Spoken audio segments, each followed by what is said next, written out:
మనల్ని ప్రేమించానని చెప్పి రాలా. అదిగో ఆ పరలోకములో నుండి అడుగు కింద పెట్టకుండా కాచి కాపాడే దేవదేవతలు ఆయనకు అడుగడుగులో ఉన్నారు.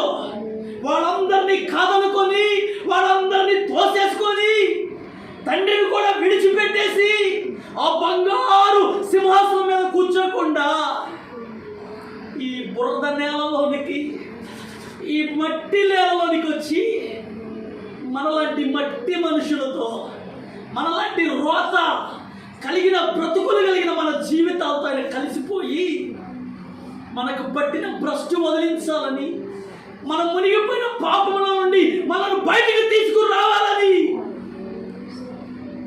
అర్థం కావట్లేదు ఆయన ప్రేమ, ఇంకా అర్థం కావట్లేదు ఆయన ఎంత ప్రేమమయుడో. మన కోసమేనండి ఆయన సిలువెక్కింది. ఆ సిలువెక్కిన ఆయన సిలువలో ఉండిపోలా.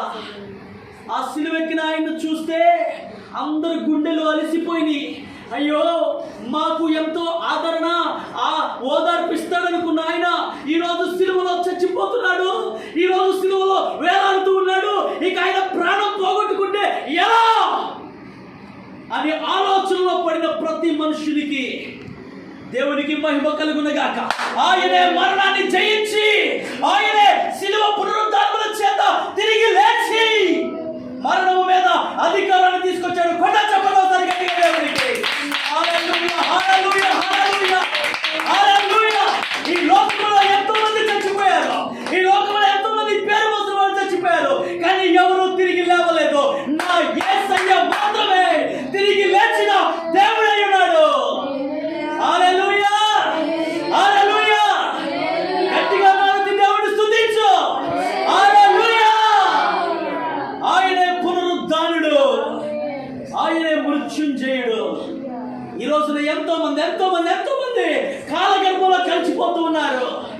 కానీ నా యేసయ్య గొప్ప కార్యం ఏంటో తెలుసా?